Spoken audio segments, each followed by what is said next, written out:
cai o número de vítimas fatais em vias urbanas com radares em Campinas.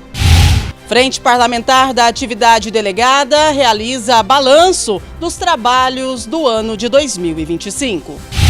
O valor das emendas impositivas de 2026 corresponde a R$ 3.400.000. Desse valor, 50% deve ser destinado à saúde. E a vereadora Fernanda Souto, em entrevista, explicou como irá administrar esse orçamento.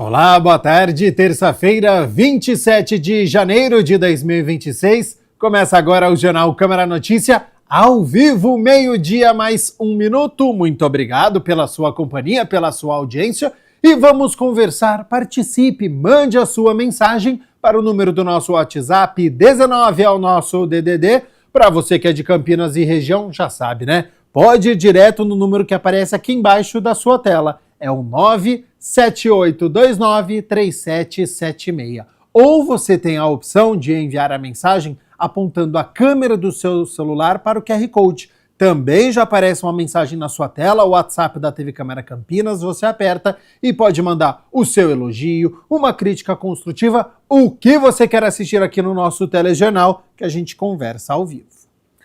A gente abre a edição de hoje com as notícias da metrópole. As vias urbanas de Campinas com radares registraram queda no número de mortes. Os radares de trânsito estão ajudando a salvar vidas em Campinas. Um estudo recente da INDEC, a Empresa Municipal de Desenvolvimento de Campinas, mostra que em 32 pontos onde novos equipamentos foram instalados ou remanejados, o número de mortes despencou. Antes da fiscalização, foram registrados 9 acidentes fatais nesses locais. Após a instalação, esse número caiu para 2, uma redução impressionante de quase 78%. Ao todo, o levantamento comparou o histórico de acidentes antes e depois da chegada dos radares, num raio de 100 metros de cada equipamento. O resultado geral aponta uma queda de 44% no total de acidentes. Sem dúvida, um ganho muito grande, né? Porque você imagina uma redução, né, como essa de mortes, é algo muito importante para a cidade, né? São vidas que estão sendo salvas. E é importante salientar que o radar tem esse objetivo realmente. Não é simplesmente multar as pessoas, mas é educar a população, é orientar para que esse tipo de incidente que traga um prejuízo grande para as pessoas, muitas vezes são sinistros que levam até a morte. Então nós queremos reduzir isso realmente. A fiscalização eletrônica em Campinas hoje conta com 144 pontos que monitoram não só o excesso de velocidade, mas também o avanço de sinal vermelho e o desrespeito à faixa de pedestres. Os dados comprovam onde a fiscalização aperta, a segurança aumenta e mais vidas são preservadas. Quando a população ela respeita a sinalização, o ganho é para ela mesma. É claro que a gente sabe que não são todas as pessoas que desrespeitam a sinalização, até porque menos de 1% dos veículos que passam pelos equipamentos eletrônicos são autuados. Então uma parcela muito pequena da população que comete infração, mas que infelizmente essa pequena parcela ainda traz muitos prejuízos para as pessoas que fazem uso das vias. A Avenida John Boy Dunlop recebeu 14 dos 32 novos pontos de fiscalização eletrônica. E a medida gerou resultados imediatos na segurança viária, com uma redução de 50% nos acidentes, caindo de 70 para 35 casos, considerando o período antes e depois da ativação dos radares. É uma via muito extensa, como todos conhecem, né?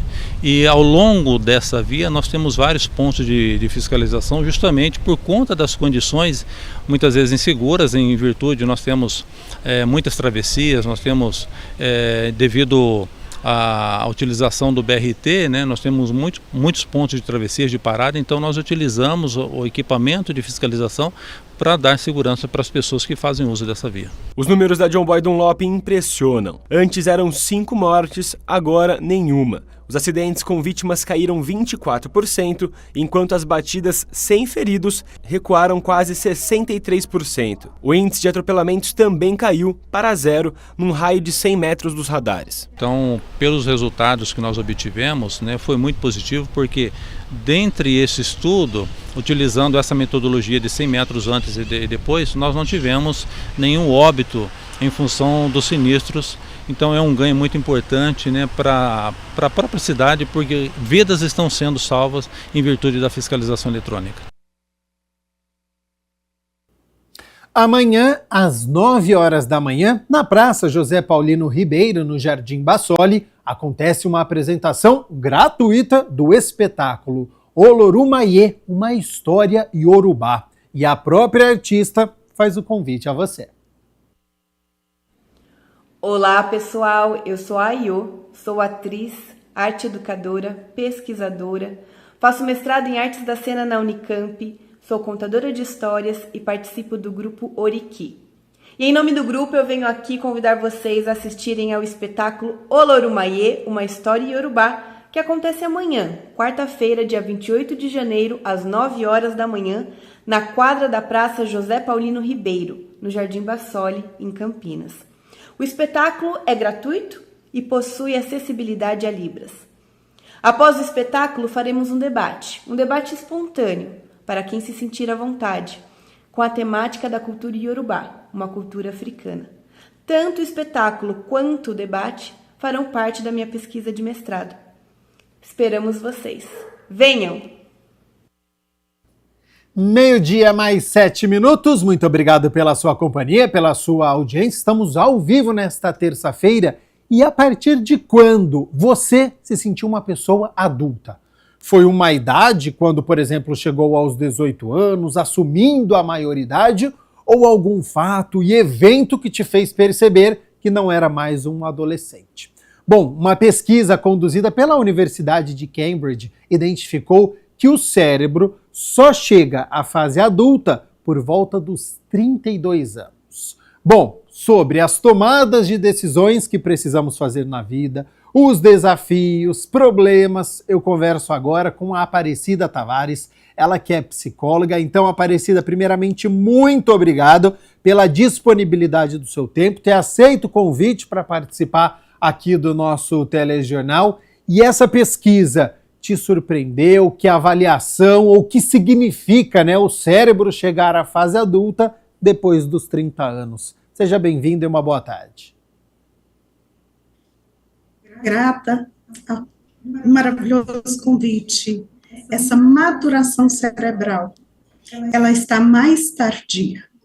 Vale a pena a gente pensar sobre quais são os impactos disso, sociais, emocionais, relacionais.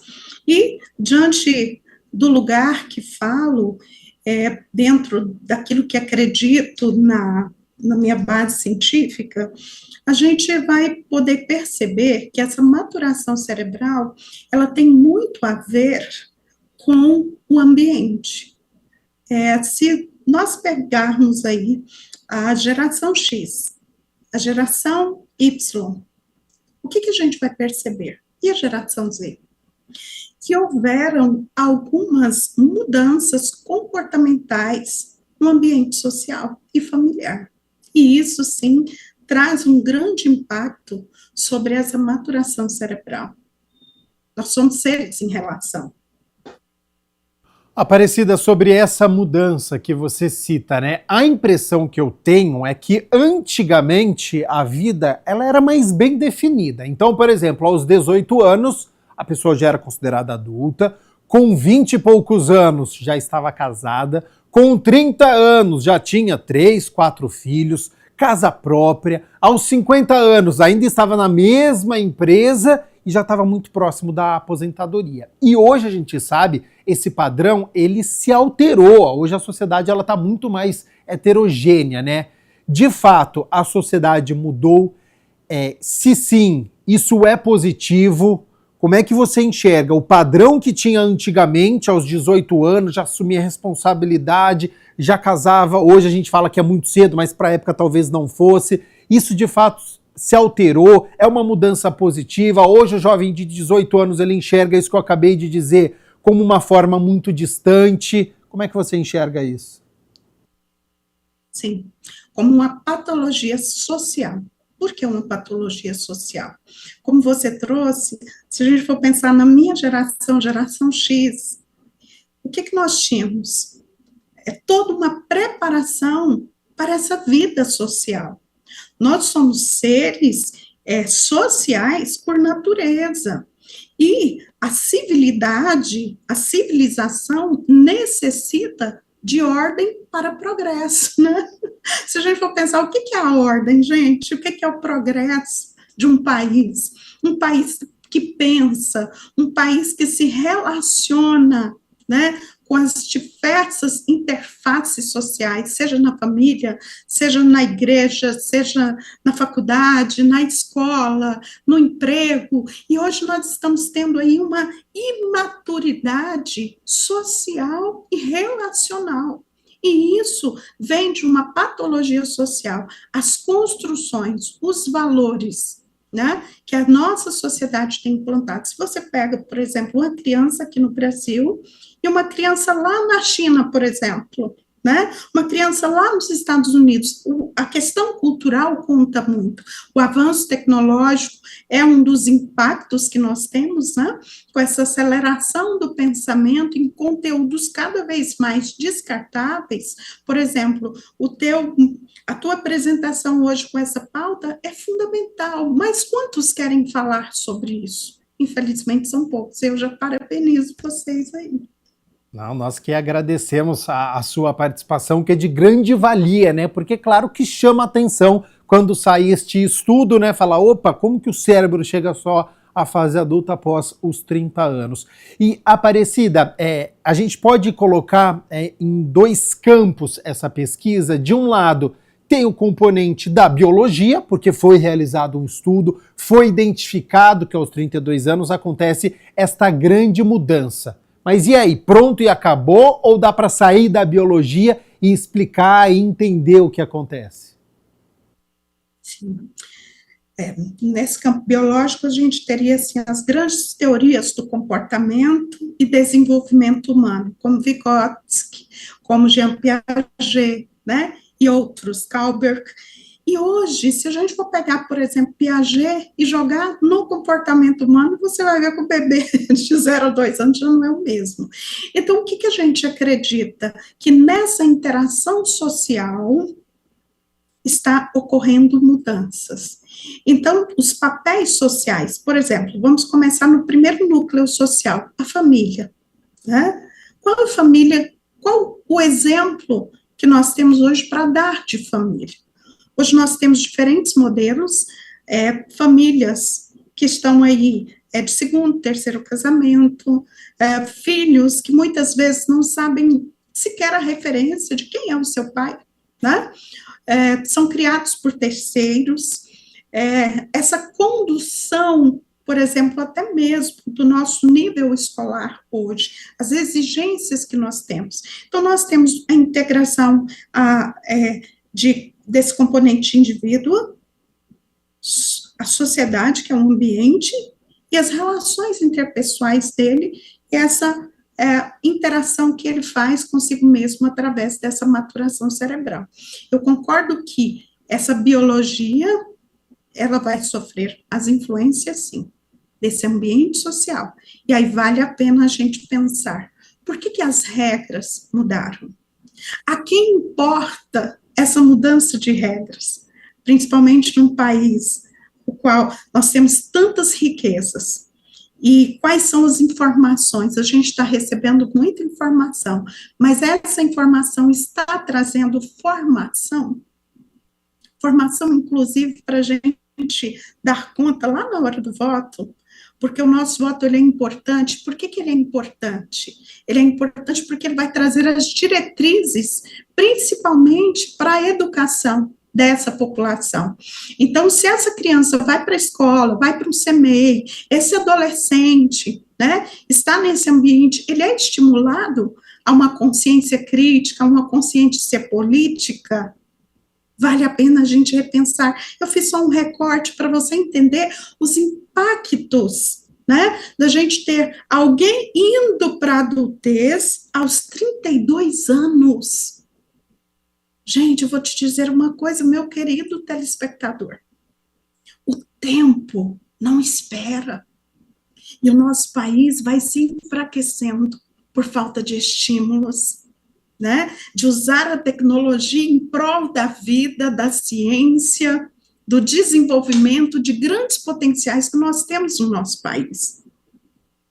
Ô, Aparecida, você falou algumas coisas interessantes, né? Como, por exemplo, a quantidade de informação que nós temos hoje, o que talvez pode ser um excesso, mas em contrapartida, a questão do avanço tecnológico que veio para ficar, e essa é uma discussão que todo mundo tem feito, né? O excesso de telas, o quanto ele pode ser benéfico, o quanto que ele encurta distâncias, pode auxiliar as crianças, mas que o excesso tem sido um problema. Então eu quero citar isso também, de que maneira este avanço tecnológico ele entra nessa nossa pauta, e também sobre a questão do imediatismo, porque na rotina que a gente vive hoje, de correria, as coisas são muito imediatas. Isso tem algum impacto?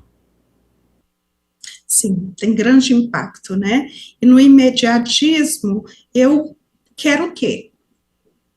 Acionar essas áreas cerebrais, né, de prazer. É dopamina, né? É muita dopamina. E o que a gente precisa entender? Que nós temos um cérebro, eu falo porque eu sou neuropsicóloga, só para fazer esse gancho com você, que enquanto indivíduo eu preciso entender como que eu me estimulo, né?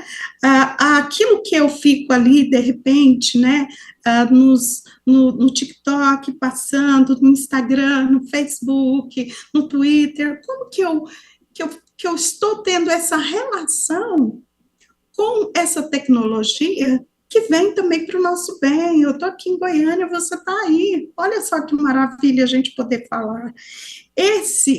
Na verdade, tecnologia, a IA que vem, né, trazendo grandes avanços, principalmente na área da medicina, das neurociências, né? Como fazer um bom uso disso? E aí eu volto, gente, à nossa formação, né? O que eu tenho como modelo? Não vamos demonizar, né, a tecnologia, eu acho que não é por aí, né? É o como.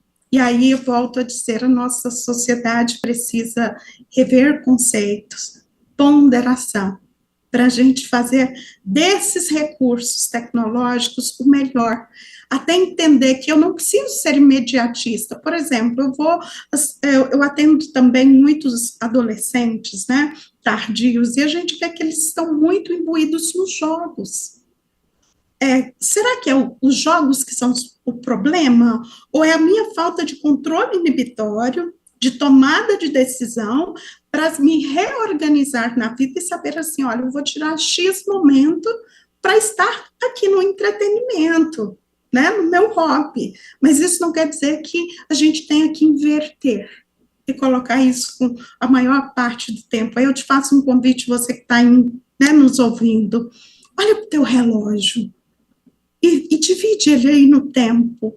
Que tempo você tem dado para estudar, para se relacionar e até mesmo presencialmente, sair do virtual, ter contatos, né, de toque, de pele, de olho no olho, né? E se eu estou comunicando através desses canais, eu estou presentificada, eu estou presente mesmo? Ou eu já estou doido para fulano sair e eu ver qual é a próxima notícia, ou o que o influencer está fazendo?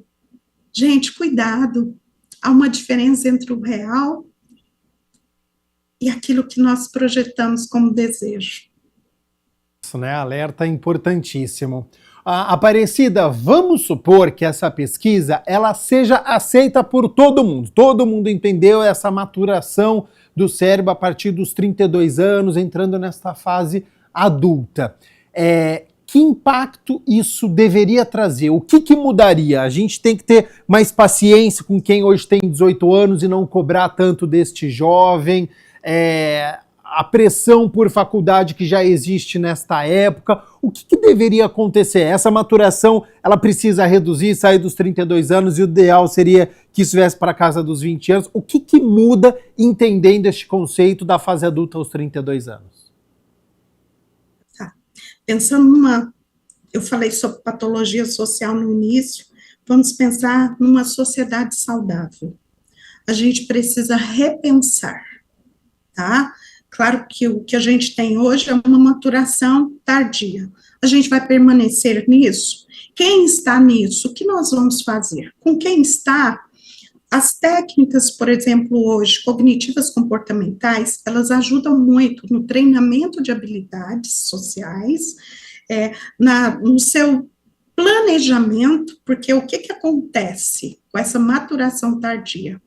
A função executiva, que é do nosso lobo pré-frontal, imagine que ela vai se fechar após os 32, a partir dos 32.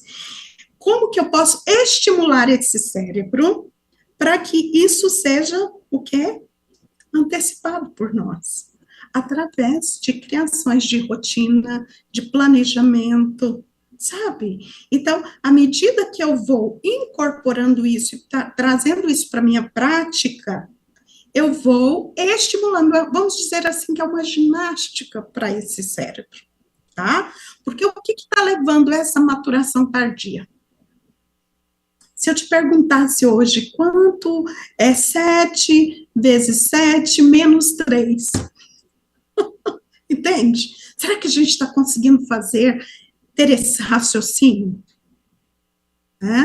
Então, a gente precisa começar a compreender que algumas coisas que são fundamentais para a nossa vida, elas estão sendo deixadas de lado.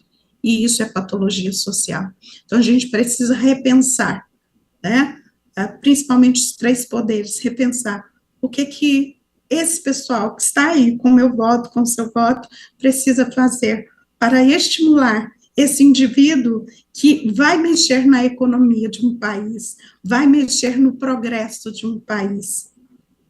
Aparecida, isso muda dentro de casa, a partir dos pais, dos responsáveis, da escola, do ambiente ali que você vive, em comunidade? Sim, todos envolvidos. Em casa, por exemplo, cada um ter os seus papéis muito bem definidos. Hoje nós temos inversões de papéis, né? Existem filhos que estão cuidando de seus pais como se fossem irmãos, né? Porque essa mãe ou esse pai não quer assumir, é o garotão da vez, e eu não tenho nada contra isso, eu só estou dizendo que existe uma maturação que ela é importante, porque nós somos exemplo. Você imagina, eu aos 53 anos, sei lá, vivendo aí no meu impulso, dando racha pela cidade. Que exemplo que eu estou dando para o meu filho? Né? Ou se eu chego embriagada em casa, né? Qual que é a relação? Então, tudo parte do indivíduo, dele, na relação com ele mesmo, né? Dele entender quais as escolhas que eu estou fazendo, e essas escolhas, qual o impacto dela dentro da minha família, da minha casa, dessa relação que eu tenho, e depois isso no âmbito social. E hoje, como que a gente vê essas relações sociais? Muito por meio, né, dos dispositivos que nós temos aí, como Instagram, Facebook, né, que a gente vai ver um pouco desse movimento social das pessoas. Aparecida, e existem outras fases da vida que este estudo considerou como mudanças importantes? Tá, se a gente for pensar que essa adolescência tardia, ela chega aos 32, concorda comigo que essa adultez que a gente tinha lá aos 18, ela vai vir para 32, 33. Então, quando eu vou chegar na meia-idade? E aí, será que esse corpo físico, ele tem força? E aí eu estou falando, eu volto, gente, de novo nessa questão social, porque é um impacto extraordinário sobre a nossa sociedade. Aí você imagina, aquela pessoa produtiva, ela pode estar em termos intelectivos de maturação. Mas e o físico dela? Será que o seu corpo responderia essa meia-idade? Vamos jogar ela lá para os... Acho que dá para a gente jogar para uns 50, 60, porque vai ficar tudo tardio. E aí, como lidar com tudo isso? Os impactos econômicos e sociais são gritantes. Aparecida Tavares, psicóloga, meu tempo está encerrado, então muito obrigado pela disponibilidade do seu tempo, ter aceito o convite para participar aqui da nossa entrevista. Já faço um novo convite para você retornar ao nosso telejornal para falar sobre esse, mas também sobre outros assuntos, e fica aberto às suas considerações finais. Estimulação, ela se dá, né, de várias formas. Busque as formas mais saudáveis. E se precisar, peça ajuda. Janeiro Branco está aí, só uma dica: saúde mental, cuidar das emoções, cuidar da saúde mental de janeiro a janeiro. Isso não só para a sua saúde, mas para um país melhor e mais saudável. Um grande abraço aqui dos goianos para vocês. Foi muito bom falar com vocês. Aqui agradecemos a participação da Aparecida ao vivo aqui no Jornal Câmara Notícia nesta terça-feira, repercutindo, né, este estudo sobre esta fase adulta que o cérebro atinge a partir dos 30 anos, que foi uma pesquisa de Cambridge. Bom, e a gente segue com o Jornal Câmara Notícia. Agora é hora das notícias do Legislativo. Câmara de Campinas promove palestra sobre saúde mental em alusão ao Janeiro Branco. Como parte das ações do Janeiro Branco, campanha nacional voltada à promoção da saúde mental e ao incentivo a práticas de cuidado integral, a Câmara Municipal de Campinas, por meio da Elecamp, a Escola do Legislativo de Campinas, realizou a palestra Cuidar da Mente é Reescrever a Vida, Acolhimento, Tratamento e Esperança. O evento aconteceu no plenário da Casa Legislativa, com foco na conscientização e no fortalecimento das redes de apoio emocional. Eu acho que é um mês importante, né, para voltar a atenção para a promoção da saúde mental. Esse é um aspecto que, às vezes, no nosso dia a dia a gente não se dá conta, né? Mas hoje, talvez, as doenças mentais sejam uma das maiores preocupações da sociedade. Estresse, depressão, ansiedade, meu Deus. Então, a gente refletir sobre isso e como a gente cuidar da nossa saúde mental, eu acho que é fundamental. O encontro foi voltado aos servidores do Legislativo e de outros órgãos públicos da região, além de profissionais que atuam em contextos de cuidado e gestão de pessoas, e debateu temas essenciais para a saúde mental, do diagnóstico qualificado ao cuidado interdisciplinar. A palestra contou com a participação da jornalista Margarete Bruno dos Santos, da psicanalista Caterine Pérez, da médica psiquiatra Isabela Brito e do psicólogo Daniel Salvador.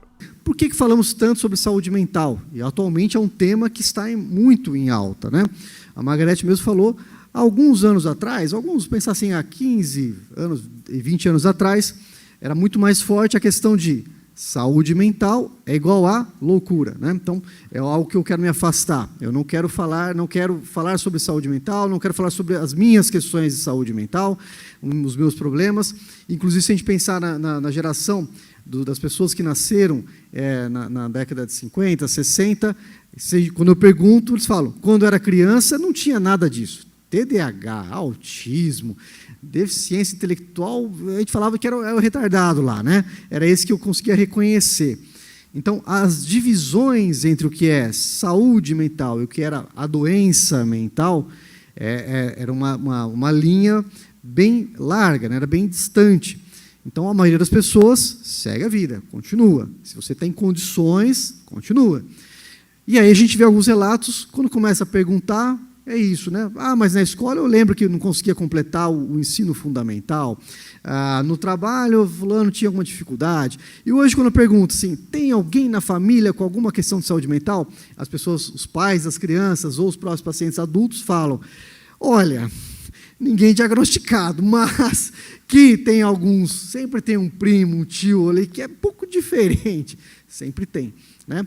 Então, quando a gente fala assim, hoje tem mais diagnósticos, né, está aumentando o número de TDAH, de autismo, é uma reflexão, uma discussão que a gente tem muito e é bem atual, mas também, assim, os métodos de diagnósticos melhoraram, né, as intervenções, o conhecimento da população mudou muito. Então, isso tudo também faz diferença. Número de brasileiros com transtornos mentais preocupa especialistas e o Brasil tem as maiores taxas de transtornos de ansiedade no mundo. Então, assim, hoje é um dia bastante importante para a gente poder refletir sobre isso e o quanto isso impacta, né, a nossa vida, né, o nosso cotidiano. Bom, o que é um transtorno mental, né? O Daniel falou muito bem agora na última palestra. A gente tem que pensar que o transtorno mental ele vai causar prejuízo e sofrimento significativo na pessoa. Isso pode impactar a capacidade, né, como a gente tem os transtornos demenciais ou outros transtornos psiquiátricos, e também ocorre uma significativa perturbação, tanto na cognição, na regulação emocional, ou outras partes do comportamento humano. Um dos objetivos da Elecamp, além de cuidar da capacitação permanente, da qualificação dos servidores da casa, e o que tem feito a Câmara de Campinas hoje ser uma referência e conquistado prêmios, graças à competência técnica da nossa equipe, tanto dos servidores de carreira também quanto os comissionados. Mas é também promover eventos como esse para levar não só para os servidores, mas para a sociedade. Eu já quero agradecer aqueles que vieram, que não são da Câmara e que vieram participar desse momento, a discussão, o debate e reflexão sobre temas como esse.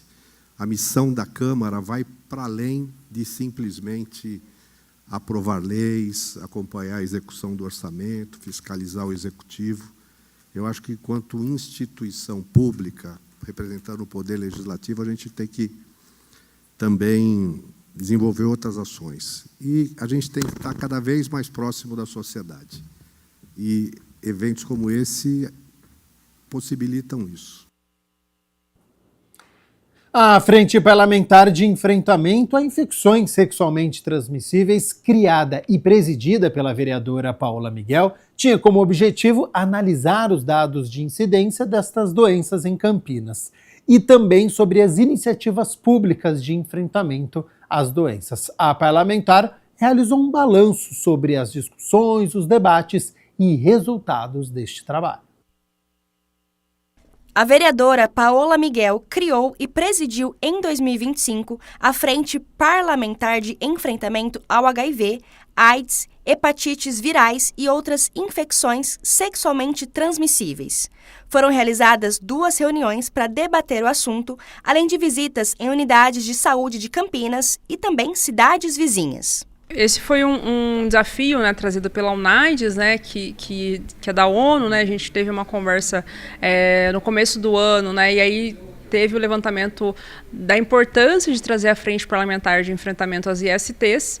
Então, e a gente sabia que era uma frente que ela precisava mais de ação, né, do que reuniões para debater o assunto, né. A gente teve 2 reuniões e uma dessas reuniões foi inclusive para desmistificar sobre a desigualdade de gênero, né, das ISTs, porque muitas vezes quando a gente pensa em IST, né, a gente já pensa associar logo a população LGBT, mas muitas vezes quem é mais infectado, né, além da juventude, que é o grande público-alvo de ações, né, e grandes eventos, como é o Carnaval, como é a Parada LGBT, como são, por exemplo, alguns rodeios, né, essas atividades, as mulheres casadas acabam tendo também um grande risco ali por conta dos seus parceiros e pela ideia de que essa relação é uma relação estável. Então, muitas vezes, quando chegam no posto de saúde também, né, o diagnóstico, até mesmo a testagem não é feita logo de início, né? E aí, algumas doenças, como sífilis, por exemplo, se elas demoram muito a serem identificadas, você tem um tratamento que ele é muito doloroso, que é feito com bezetacil, um antibiótico fortíssimo, e ela pode ter danos neurológicos. Então, a gente vê uma crescente de sífilis entre mulheres casadas e pessoas idosas, né, que é um outro problema que a gente está tendo. E aí, essas pessoas, né, quando elas recebem um diagnóstico, elas ficam... elas acreditam que por conta da idade não seja necessário fazer acompanhamento e tratamento, então por isso que a gente se somou a diversos diversas ações e a gente foi também conhecer iniciativas que eram fora de Campinas. O objetivo da Frente Parlamentar, além de tentar diminuir a incidência das ISTs em Campinas, também buscava, a partir do debate e do diálogo, informar a população. Então, essa é uma frente que a gente fez mais ações externas do que internas, né? Mas tem sido muito importante, inclusive, para entender como funciona a rede de atendimento, e a gente se somou à ação no dia 1º de dezembro, junto com o Centro de Referência de IST aqui do nosso município, que é uma grande referência para diversas cidades, para a gente saber como que as testagens estavam acontecendo e também para homenagear os trabalhadores, né? Porque afinal, quem cuida de quem cuida. Os trabalhos da Frente Parlamentar continuam em 2026. Sem dúvida nenhuma, e eu acho que a gente tem inúmeros desafios de avançar e identificar para essas populações. Tem um dado que a minha geração pode ser a primeira geração a não morrer de AIDS no Brasil, mas a população que ainda morre são as pessoas negras por dificuldade de acesso ao tratamento. Então a gente precisa cada vez mais conversar sobre isso.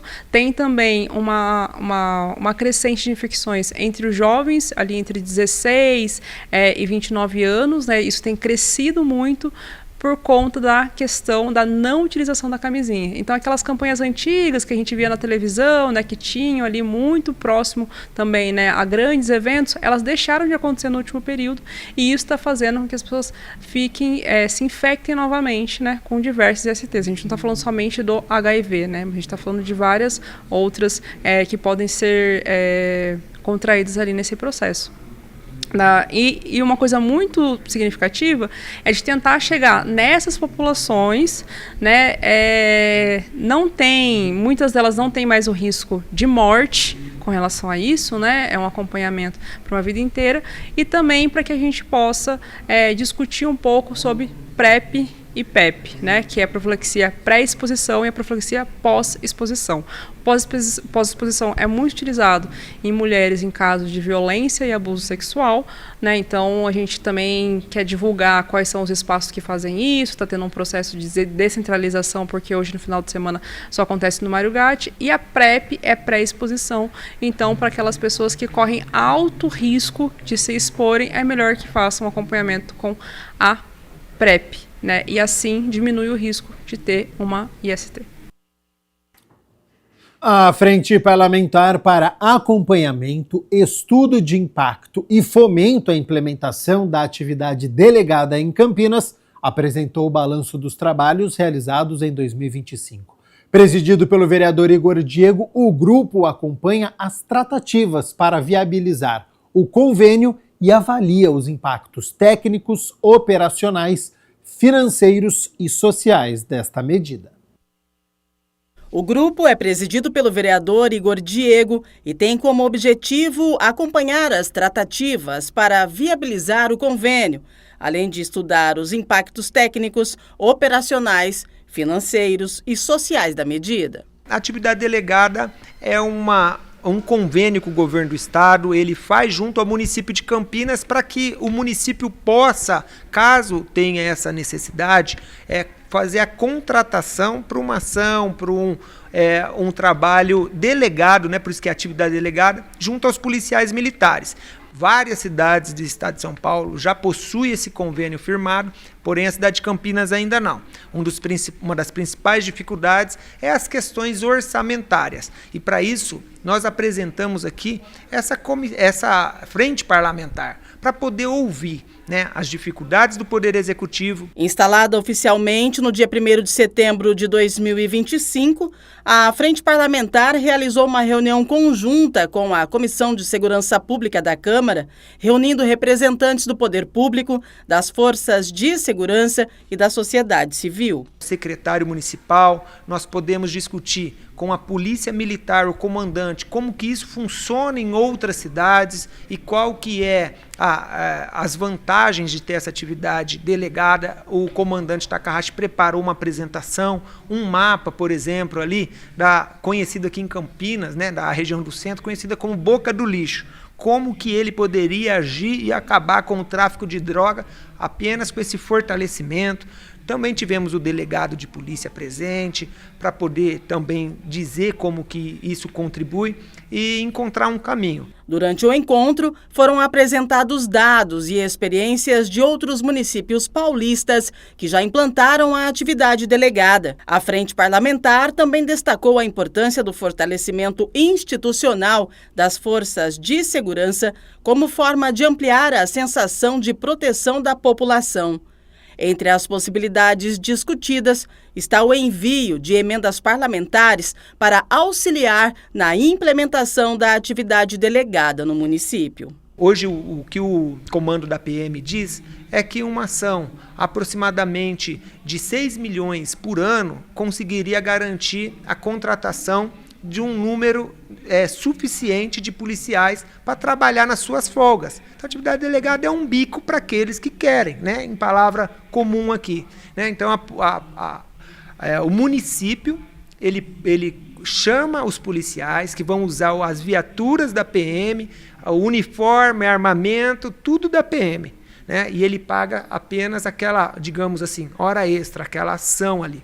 Específica para fazer, ou num evento, ou combate a um ponto de tráfico, uma operação definida pelo município. Nós entendemos que pode ser colocado um gatilho numa lei que esse programa só entra em atividade caso exista recursos extras, né? Então, por exemplo, se a Câmara, os deputados federais, estaduais mandarem emenda para a contratação, o município fica autorizado a fazer esse aporte. Porque tem muitos deputados federais que deixam de mandar recursos para Campinas, deputados ligados à Polícia Militar, na sua maioria, eles deixam de mandar recursos para a cidade de Campinas porque não tem esse convênio. E eles querem alcançar, de alguma forma, esses policiais militares. Aí a gente inverte o jogo. A gente coloca os guardas municipais juntos, né? Agora ele usa o dinheiro e pode utilizar esse dinheiro para contratar os guardas e a PM e conseguimos fazer captação. Então, o comando da Polícia Militar também tem conversas com deputados, vários vereadores dessa casa, né? Tem também ligações com esses deputados, só que eles são impedidos hoje de mandar para esse convênio porque ainda não está legalizado isso, e nem existe uma previsão de se fazer dessa forma. Então é um caminho que eu acho que dá para construir junto ao governo e a gente ter sucesso. As emendas impositivas são uma ferramenta permanente dos vereadores. Eles podem disponibilizar valores de até 1,2% da receita corrente líquida do município para projetos específicos. Neste ano, este percentual corresponde a um total de R$ 113.850.000, sendo R$ 3.450.000 para cada vereador. Pelo menos metade deste valor tem de ser destinado à saúde. A gente começa hoje com as emendas impositivas destinadas pela vereadora Fernanda Souto. A vereadora Fernanda Souto detalhou o destino das emendas impositivas referente ao orçamento de 2026, que este ano corresponde a R$ 3.400.000 para cada parlamentar. Desse valor, 50% deve ser destinado à saúde. Principais destinações que a gente elencou, nós conseguimos R$ 520 mil para serem encaminhados para o Ouro Verde, para aquisição de um tomógrafo, né, composição de emenda para aquisição de um tomógrafo, porque hoje no hospital, que é uma referência para uma região muito grande da cidade, mas também da região metropolitana, o Ouro Verde atende também pacientes de outras cidades da nossa região, nós temos apenas um tomógrafo funcionando, o que dificulta tanto a realização dos procedimentos de urgência e emergência, porque se tem algum problema, algum imprevisto com esse equipamento, se passa por manutenção, precisa parar, o próprio atendimento de urgência e emergência pode ficar comprometido, e também a fila dos exames eletivos, inclusive, para que os pacientes possam ser encaminhados para a cirurgia posteriormente. Então, essa foi uma das prioridades do nosso mandato, tentar buscar esforços em conjunto com os vereadores da bancada de oposição para que a gente pudesse garantir a aquisição desse tomógrafo, e o nosso mandato destinou 520 mil, então, para o Hospital Ouro Verde. Além do valor destinado para o Hospital Ouro Verde, a vereadora também contou que serão direcionados R$450 mil para a reforma de 2 UPAs, do Campo Grande e do Padre Anchieta. Fernanda também esclareceu que R$200 mil serão direcionados para o setor de vigilância e saúde para a prevenção da dengue. Nós sabemos que agora no início do ano nós vamos ter um aumento do número de casos de dengue e quem faz o monitoramento, o acompanhamento e também todas as ações necessárias para diminuir o número dos casos, né, desde a visita até os terrenos, para fazer orientação das famílias, dos moradores, mas até também o encaminhamento de amostra, de exames para fazer uma verificação da situação epidemiológica, todas essas ações são integradas dentro da vigilância em saúde, dentro do Devisa. E considerando que nós tivemos, né, nos últimos anos expressivos casos de dengue e entre outras doenças infecto-contagiosas também, nós encaminhamos R$200 mil para o Devisa, para fazer a compra de equipamentos mobiliários que são necessários para qualificar e melhorar,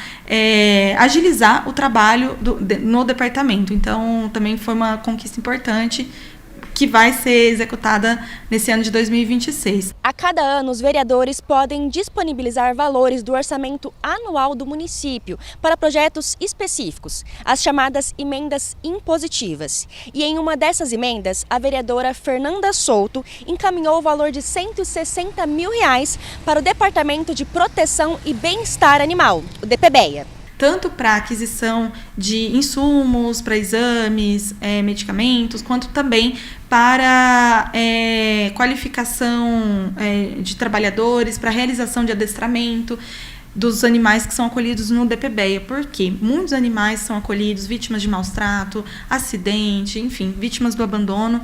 Os animais, quando eles são recuperados, são tratados e podem ir para adoção, um problema que tem crescido em Campinas é que uma característica desses animais, nós temos tido muitos pitbulls sendo abandonados na cidade e quando esses animais são acolhidos no DPBEA e tratados e depois podem ir para adoção, nós temos uma resistência na adoção a esses animais por conta, muitas vezes, da agressividade que não é própria do animal, mas sim das condições em que aquele animal foi submetido de abandono. Então, uma das emendas que a gente está destinando para o DPBEA, além da questão da compra de materiais e insumos para exames, é também o adestramento desses animais para que eles possam ir para adoção e o nosso maior objetivo, né, que além de acolher e tratar, é para que esses animais possam encontrar uma família. Por fim, para a pasta de cultura, a vereadora destinou um montante de R$400 mil. Nós também fizemos destinação para cultura, muito importante. Nós temos como compromisso no nosso mandato o fomento, a promoção de atividades culturais que tenham relação com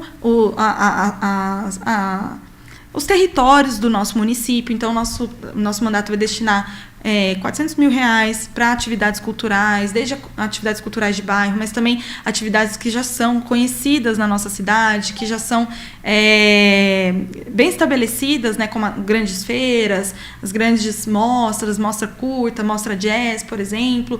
Então, esse fomento da atividade cultural também foi uma das prioridades do nosso mandato.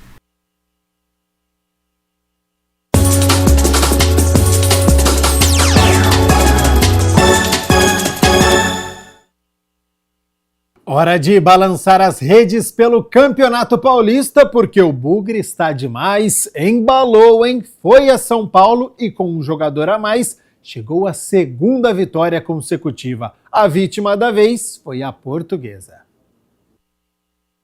Logo no início, Natan Camargo errou o passe, a Portuguesa tentou com Everton, mas parou em Kaique França. João Vitor recebeu com liberdade, finalizou e Kaique França mandou para escanteio. Everton tentou de longe, mas o Guarani tem goleiro, né? Essa foi fácil. O Bugre demorou para chegar ao ataque, mas também quando chegou, o Mirandinha cruzou o rasteiro e Guilherme Parede, na pequena área livre, era ele o gol e acertou a trave. Fez o mais difícil. Natan Camargo arriscou, mas para fora. Até que aos 27 minutos tudo mudou. Isaac lançou Mirandinha, que ganhou na corrida do zagueiro Gustavo Henrique, mas tomou este carrinho por trás. Ia em direção ao gol, como era o último homem, era expulsão direto. Só que o árbitro só tinha dado o cartão amarelo, então o VAR chamou e o vermelho acertadamente foi dado. Com um a mais, o Bugre foi pra cima, Mirandinha bateu cruzado e Bruno Bertinato fez a defesa. Isaac soltou a canhota e o goleiro fez a defesa em 2 tempos. No segundo tempo, Natan Camargo chutou e com a ponta do dedo, Bruno Bertinato mandou para escanteio. Na cobrança de Mirandinha, Maranhão desviou de cabeça, Isaac mandou para o meio da área e o zagueirão Jonathan Costa para o fundo das redes, 1-0 Bugre. A Lusa tentou responder com Caio Roque, que acertou a rede, mas pelo lado de fora. Aos 31 minutos, Gabriel Pires cabeceou e Kaique França mais uma vez fez bela defesa. Carlos Lima chutou com veneno e Kaique França espalmou mais uma. Aos 45 minutos, na última oportunidade, Carlos Lima perdeu gol feito na pequena área. Quando a fase é boa, final no Canindé, Portuguesa 0, Guarani 1.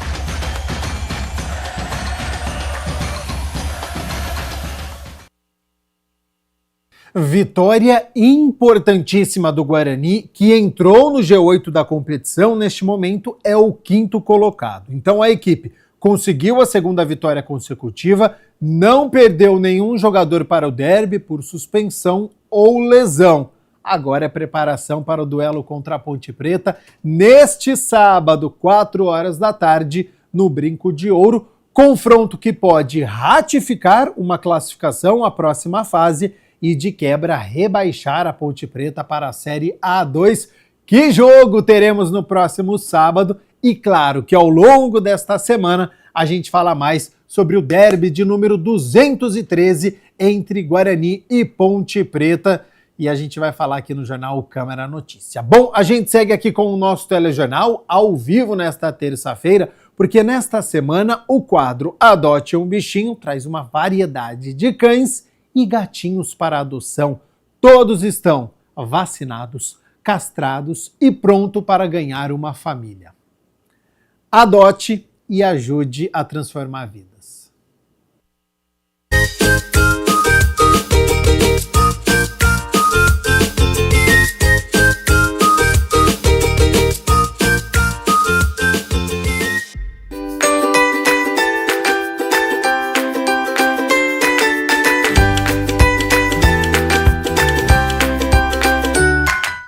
Prepare o seu coração, respire fundo, porque a partir de agora você vai conhecer olhinhos brilhantes, rabinhos abanando e muito amor para dar. Está no ar o Adote um Bichinho, a sua chance de encontrar o melhor amigo e mudar uma vida para sempre.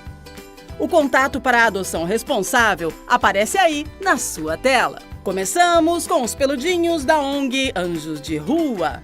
Olha que belezinha a Bob, uma filhotinha vira-latas, super dócil, linda e cheia de amor para dar. Ela faz parte de uma ninhada de 7 bebês e precisa de uma família com carinho e responsabilidade.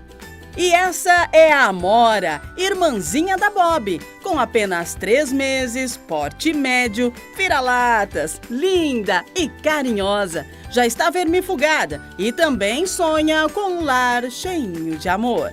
Agora vamos conhecer o Juan, um bulldog macho de 3 anos, porte médio. Ele já é castrado, vacinado e vermifugado. O Juan precisa ser filho único e de uma família paciente e responsável. Ele tem um problema neurológico desde que nasceu e precisa de muito amor. Esse é o Cleitinho, um gato macho de 1 aninho, porte médio, doce, brincalhão, independente na medida certa. Ideal para apartamento. Ele já é castrado, sociável e se dá bem com outros gatos e cachorros. Agora chegou a vez dos peludinhos do DPBEA Campinas. O Samir é um jovenzinho que foi resgatado pelo SAMU Animal após um atropelamento. Ele passou por tratamento e agora está prontinho para a adoção responsável. Sem raça definida, dócil e hiperativo, o Samir está vacinado e vermifugado. E, claro, à sua espera no DPBEA Campinas. E essa fofura aí é a Dama, uma caramelo, muito carinhosa, brincalhona e dócil. A Dama também foi resgatada pelo SAMU Animal, passou por tratamento e agora espera uma família. Ela já está vacinada e vermifugada. E agora apresentamos o Ruivo, um gatão amarelo, grande e cheio de história. Ele foi encontrado doente, abandonado dentro de uma caixa. Hoje está castrado, vermifugado e precisa ser filho único ou conviver com gatos FIV. Ainda é um pouco assustado, mas com paciência pode ser um grande companheiro. E aí, qual desses amores vai conquistar o seu coração, hein? Lembre-se, adotar é sim um ato de amor, mas de muita responsabilidade. Para mais informações, acesse o portal Animal Campinas. Tem uma turminha cheinha de carinho esperando por você.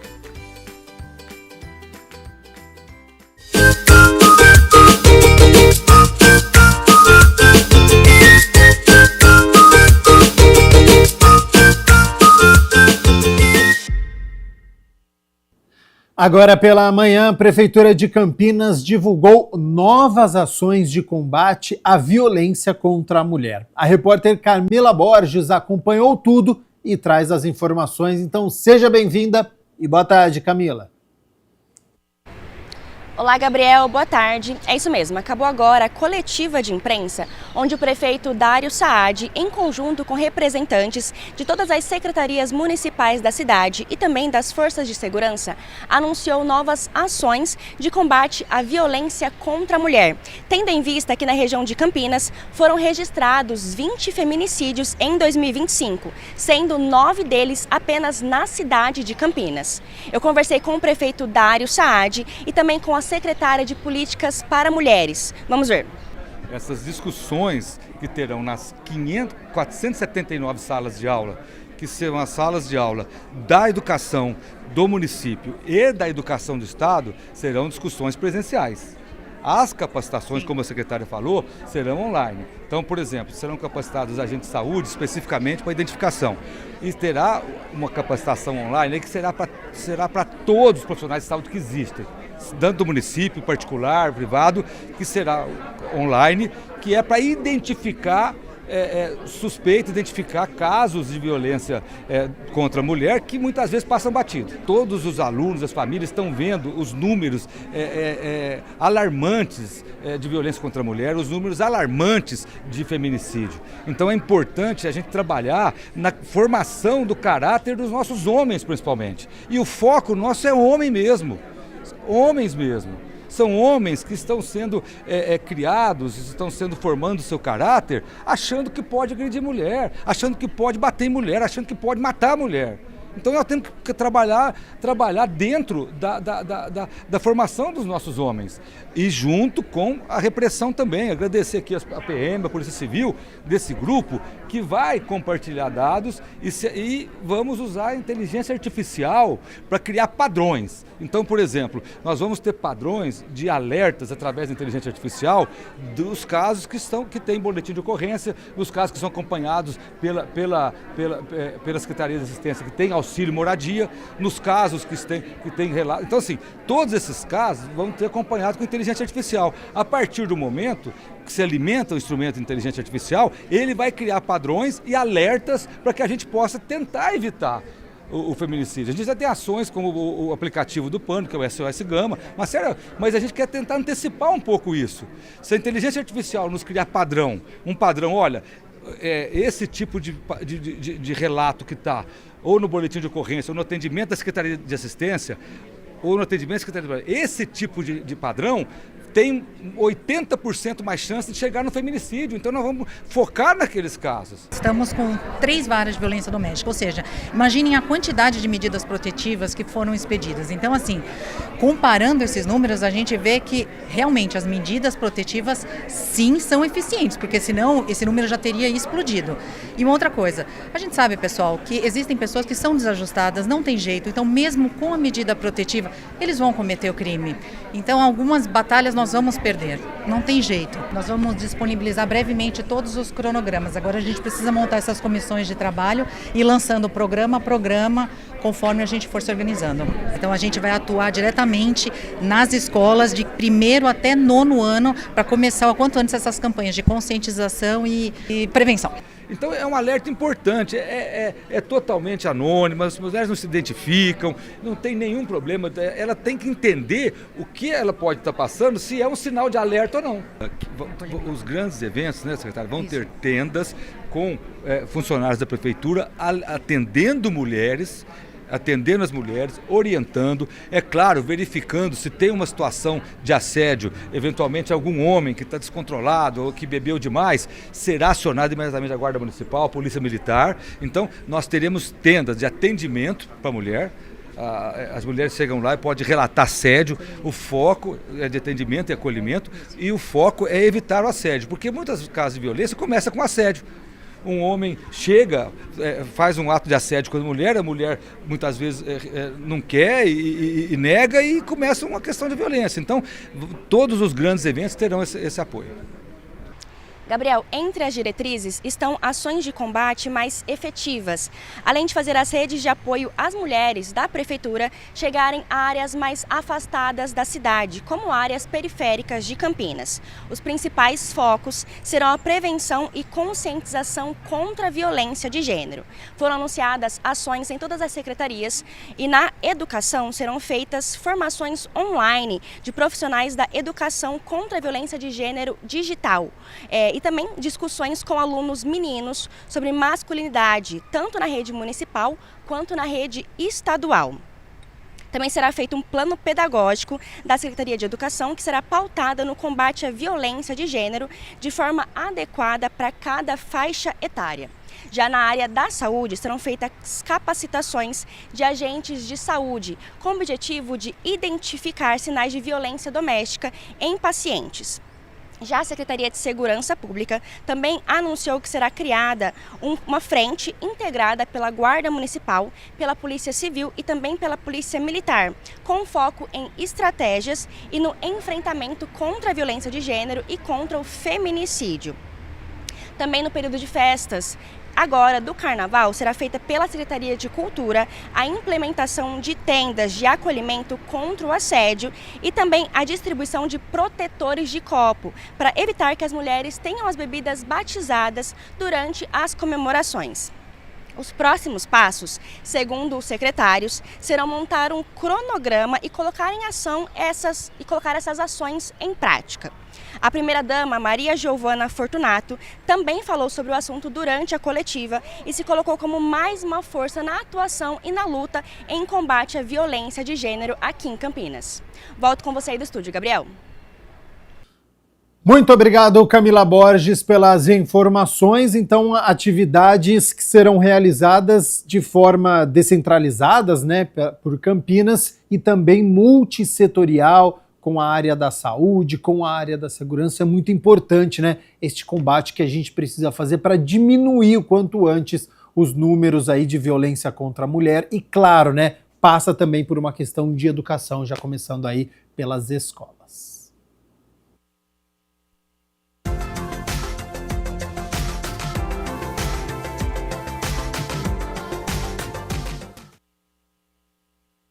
A aproximação de um sistema frontal contribui para deixar o tempo instável, então tem possibilidade de chuva acompanhada de tempestades. Amanhã, quarta-feira, o sol aparece durante o dia, à tarde a nebulosidade aumenta e deve cair aquela chuva de verão.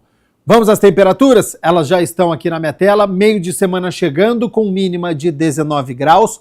Ao longo do dia essa temperatura sobe, podendo chegar aos 29 graus aqui na cidade de Campinas. O Jornal Câmara Notícia fica por aqui. Muito obrigado pela sua companhia, pela sua audiência. Continue na nossa programação e nos vemos amanhã na quarta-feira, ao meio-dia, ao vivo, hein? Te espero. Até lá. Tchau, tchau.